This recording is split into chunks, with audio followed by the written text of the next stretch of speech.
আসসালামু আলাইকুম। কাছে দূরে যে যেখানে আছেন সবাই কেমন আছেন? আজকে কথা বলবো টাকা সঞ্চয়ের ব্যাপারে।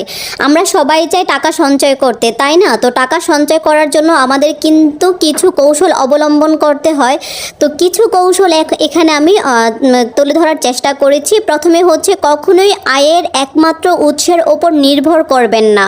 বিনিয়োগের মাধ্যমে বিভিন্ন উৎস তৈরি করুন। আমাদের কখনোই উচিত না একটি মাত্র আয়ের উপরে আসলে নির্ভর করা। যেমন আমার হাজব্যান্ড যদি ব্যবসা অথবা চাকরি করে থাকে, আমাদের উচিত পাশাপাশি মহিলারা আমরা যারা আছি ঘরে বসে টুকটাক ইনকাম করার চেষ্টা করা। তাহলে যেটা আমরা ইনকাম করব সেই এক্সট্রা টাকাটা কিন্তু আমরা সঞ্চয় করতে পারি। 2 নাম্বার হচ্ছে, আপনার যা প্রয়োজন নেই তা যদি আপনি ক্রয় করেন, এমন একটা সময় আসবে যখন প্রয়োজনীয় জিনিস বিক্রি করতে হবে। আমরা অনেক সময় মার্কেটে শপিং করতে যাই অথবা আমরা কোনো কেনাকাটা করতে যাই, সেখানে দেখা যায় যে আমাদের প্রয়োজনীয় যে জিনিসটা আমাদের কেনার জন্য আমরা যাই, সেই জিনিসটা তো কিনি, পাশাপাশি কিন্তু আমাদের যে জিনিসটা প্রয়োজন নেই কিন্তু চোখের নেশায় বা চোখের দেখায় ভালো লেগেছে সেই জিনিসটা আমরা কিনে নিয়ে আসি।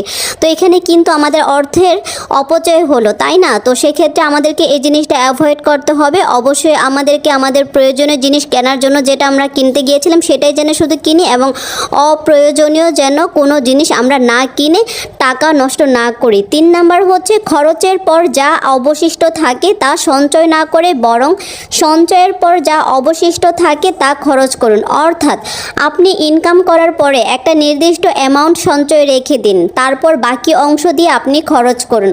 আমরা অনেক সময় চিন্তা ভাবনা করি যে সঞ্চয় করব, কিন্তু আমরা কি চিন্তা ভাবনা করি যে মাস শেষে যখন খরচ টরচ হয়ে একদম টাকাটা থাকবে, কিছু টাকা হাতে থাকবে, সেটা আমরা সঞ্চয় করব। কিন্তু আসলে কখনোই কিন্তু সেটা হয় না। দেখা যায় মাস শেষে কিন্তু টাকা কখনোই বাঁচে না, কারণ মানুষের হাতে যখন টাকা থাকে সেই টাকা কিন্তু খরচ হয়েই যায়, সে টাকা কিন্তু আর থাকে না। তো যে কারণে আমাদের কি করতে হবে, সেই মাসের প্রথমে আমাদের কিছু টাকা সঞ্চয় করতে হবে বা কিছু টাকা আমাদের রেখে দিতে হবে, তারপর কিন্তু বাকি টাকাটা সুন্দরভাবে সংসারে খরচ করতে হবে, তাহলে আমরা সঞ্চয় করতে পারবো।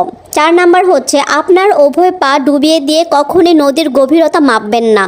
অর্থাৎ ঝুঁকি নিতে গিয়ে যদি ব্যর্থতা আসে, সবসময় ঝুঁকি সামাল দেওয়ার জন্য পথ তৈরি করে রাখুন। অর্থাৎ আপনার কাছে যেই টাকাটা আছে বা যেই পরিমাণে অর্থ আছে সেটা যদি আমরা কোনো বিজনেসে ইনভেস্ট করি, সেক্ষেত্রে কিন্তু আমাদের কখনই উচিত না পুরো টাকাটা ইনভেস্ট করা। কারণ আমরা যদি পুরো টাকাটা ইনভেস্ট করে ফেলি, বলা তো যায় না, লসও হতে পারে আবার লাভও হতে পারে। যদি লস হয়ে যায় বাই চান্স, সেক্ষেত্রে কিন্তু সামাল দেওয়ার মতো কোনো উপায় থাকবে না। তাই আমাদের উচিত অন্তত 50% টাকা আমাদের নিজেদের কাছে রাখার, এবং 50% টাকা আমরা কোনো বিজনেসের ক্ষেত্রে বিনিয়োগ করব। তাহলে কিন্তু যদি লসও হয়ে যায় সেক্ষেত্রে কিন্তু আমরা নিজেদেরকে সামাল দিতে পারবো। আরেকটা ব্যাপার হচ্ছে, কখনোই সব ডিম এক ঝুড়িতে রাখবেন না। আপনার সব অর্থ কখনো এক জায়গায় বিনিয়োগ করবেন না।